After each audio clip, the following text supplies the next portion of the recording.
இயேசு கிறிஸ்துவின் இனிதான நாமத்தில் இன்றைய ஆவிக்குரிய சிந்தனைக்கு உங்களை அன்புடன் வரவேற்கின்றோம்.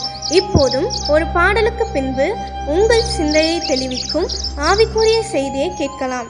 பூவின் கந்தம் வீசும் சோலையாயினும் நல்ல தண்ணீர் ஓடும் பள்ளத்தாக்கினியும் இயேசுநாதத்தின் செந்தேகி மோட்சம் நாடுவே விண்ணில் சூடும் கிரீடம் நோக்கி ஓடுவே பின் செல்வேனே மீட்பர் பின் செல்வேனே எங்கேயும் எப்போதும் பின்னே செல்லுவே பின் செல்வேனே மீட்பர் பின் செல்வேனே இயேசு காட்டும் பாதை எல்லாம் செல்லுவே.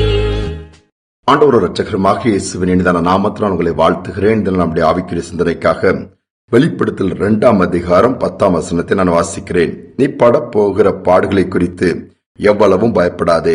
இதோ நீங்கள் சோதிக்கப்படும் பொருட்டாக பிசாசானவன் உங்களில் சிலரை காவலில் போடுவான்.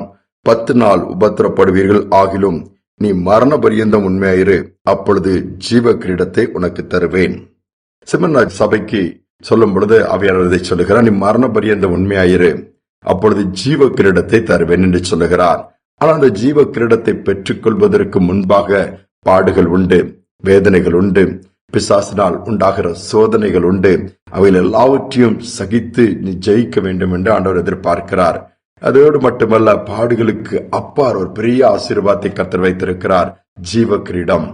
இஸ்ரவேல் ஜனங்கள் வனாந்தரத்திலே நடந்து செல்லும் பொழுது வனாந்தரத்தினுடைய பாடுகளை தான் பார்த்தார்கள், நெருக்கங்களை தான் பார்த்தார்கள். ஆனால் அதை கடந்த பின்பு வைக்கப்பட்டிருக்கிற பாலும் தேனும் ஓடுகிற கானான் தேசம் அவருடைய கண்களில் படவில்லை, அவருடைய நினைவுகள் வரவில்லை. எகிப்தை குறித்து தான் சிந்தித்துக் கொண்டிருந்தார்கள். இன்னைக்கு நாமும் நம்முடைய உலகத்திலே நெருக்குகிற அந்த பாடுகளை பார்ப்போம் என்று சொன்னால் பரலோகத்தின் ஆசீர்வாதத்தை இறந்து விடுவோம். பாடுகள் உண்டு, வேதனைகள் உண்டு.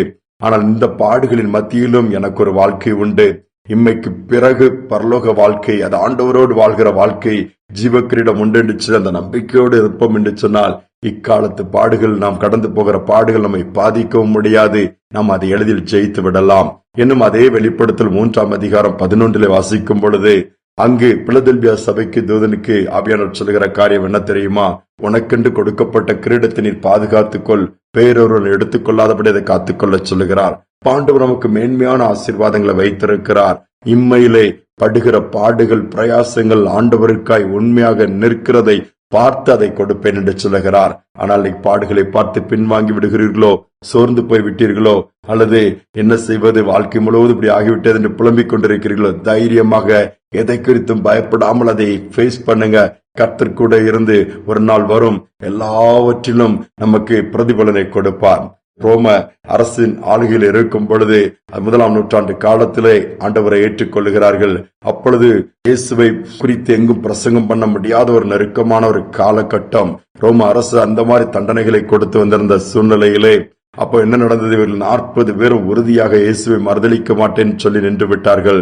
கொடுக்கப்பட்ட தண்டனை கொஞ்சம் பட்டணத்துக்கு வெளியே கொண்டு போய் நல்ல பனி உறைந்த பகுதியிலே வஸ்திரங்களை கலற்றி கை கால்களை கட்டி அந்த பனிக்கட்டியிலே போட்டு விட்டார். அப்படி மறிக்கட்டும் என்று சொல்லி அதற்கு ஒரு தலைவனை பொறுப்பு கொடுத்து இவர்களுக்கு இப்படிப்பட்ட தண்டனை நிறைவேற்றுவான் என்று சொல்லும் பொழுது அவன் அங்கு நின்று குளிர் காய்ந்து கொண்டிருக்கிறான். கொஞ்சம் விறகை போட்டு அதிலே குளிர் காய்ந்துக்கும் அவன் சொல்லுகிறான், யாருக்காவது இயேசு வேண்டாம் என்று சொல்லி மறுதளித்தால் உங்களை நான் கட்டவிழ்த்து விடுகிறேன். நீங்கள் சுதந்திரமா உங்கள் வீட்டில் போய் குடும்பத்தோடு வாழ முடியும். இயேசுதான் வேண்டும் என்று சொன்னால் இந்த குளிரில் இப்படி நீங்கள் சாகத்தான் வேண்டும் என்று சொல்லுகிறான். குளிர் அதிகரித்துக் கொண்டே இருக்கிறது. ரத்த ஓட்டம் இந்த 40 பேருக்கும் குறைந்து கொண்டே இருக்கிறது. என்ன செய்வது? ஆனாலும் சகித்துக் கொண்டே இருக்கிறார்கள். அதில் ஒருவன் இல்லை, இயேசு வேண்டாம் என்று மறுதளித்து விட்டு அவன் எழுந்து போய்விட்டான். அவனை அனுப்பி வைத்து விட்டான். ஆனால் கொஞ்ச நேரத்தில் இவர்கள் சாகிற தருணம் வரும் பொழுது இந்த குறிப்பிட்ட தலைவன் பார்க்கிற உளவு வைராக்கியமாய் ஆண்டவருக்காக நிற்கிறாங்களே, இதனுடைய ரகசியம் என்னன்னு சொல்லி இவனை யோசிக்கிறான். உயிருக்கு பயப்படாமல் துணிந்து உறுதியா இருக்கிறதை பார்த்தவனை ஆச்சரியப்படும் பொழுது திடீரென்று வானத்தில் ஒரு வெளிச்சம், தேவதூதர்கள் 40 பேர் இறங்கி வருகிறதை அவன் பார்க்கிறான். அவருடைய கைகளில் நல்ல வெண்ணாடை, அந்த கிரீடங்கள் இருக்கிறதை பார்க்கும் பொழுது அதிசயித்து நிற்கிறான். ஓ, இந்த ரகசியம் இருக்கிறது, இதனால்தான் கிறிஸ்துவுக்காக இவ்வளவு வைராக்கியம் அவர்கள் இருக்கிறார்களோ என்று சொல்லி 40 பேர்ல இப்ப 39 பேர் தான் இருக்கிறார். 39 அந்த தேவதூதர்கள் சந்தோஷமா அந்த கிரீடத்தை கீழே கொண்டு வருகிறார். இவள் மரித்துக் கொண்டிருக்கிற நேரம் அவர்கள் தலையில் அப்படி வைக்கப்படுகிற அந்த காட்சியை பார்க்கிறான். ஒரு தேவதூதன் மட்டும் அப்படியே நின்று விட்டான். ஏன்? ஒருவன் கடந்து போய்விட்டான், மறுதளித்து போய்விட்டான். அவன் அப்படி சோகமா நிற்கும் பொழுது உடனே இந்த தலைவன், இந்த கிரீடம் எனக்கு வேண்டும், இந்த ஆசீர்வாதம் எனக்கு வேண்டும் என்று சொல்லி தன் வஸ்திரங்களை தூக்கி எறிந்துவிட்டு இயேசு எனக்கு வேண்டும் என்று அவனும் போய் அந்த இடத்திலே தன்னுடைய வாழ்க்கையை ரத்த சாட்சியை மறிக்க ஒப்பு கொடுத்தானாம். இது நடந்த ஒரு சம்பவம். யோசித்து பாருங்கள். பாடுகள் உண்டு, ஆனால் பாடுகளுக்கு பின்பு பிரதிபலன் உண்டு. அதற்கான பயன்களை, பிரதிபலனை, நன்மைகளை கர்த்தர் கொடுப்பார். அதை மறந்துவிட வேண்டாம். அதை நாம் நினைக்கும் பொழுது, அதை முன்பாக வைக்கும் பொழுது, அதை நாம் விசுவாச கண்களிலே பார்க்கும் பொழுது பாடுகளை சகிக்க முடியும். நமக்கென்று வைக்கப்பட்ட ஜீவ கிரீடத்தை ஒரு நாள் பெற்றுக்கொள்ள முடியும். சோர்ந்து போக வேண்டாம். ஜெபிப்போமா. எங்கள் அன்பின் பரலோக தகப்பனே, மரண பரியந்தம் உண்மையாக இருந்தால் ஜீவ கிரீடத்தை தருவேன் சொல்லி இருக்கிறீங்கப்பா. பாடுகள் வரும் பொழுது பதற்றப்படுகிறோம், அநேகர் பாதை மாறி விடுகிறோம், அநேக நேரத்திலே சூழ்நிலைகளை பார்த்து பின்வாங்கி மறுதளித்து விடுகிறோம். அப்படி அல்ல. எந்த பாடுகளானாலும் சரி, எப்படிப்பட்ட நெருக்கங்களானாலும் சரி, நாங்கள் தொய்ந்து விடாமல், துவண்டு விடாமல், பின்வாங்கி விடாமல் உறுதியாய் அழைப்பிலே நின்று உம்மை பின்பற்றி எங்கள் ஓட்டத்தை முடிக்க நீர் உதவி செய்வீராக. எங்களுக்காக வைக்கப்பட்ட அந்த மென்மையான ஆசீர்வாதத்தை, இந்த மறுமையின் வாழ்விலை பெற்றுக்கொள்ளதை நாங்கள் இழந்து விடாதபடி அதை குறித்து கவனமாயிருக்க உதவி செய்வது. கேட்கிற ஒவ்வொரு பிள்ளைகளும் இன்னைக்கு தைரியப்படுத்துங்க.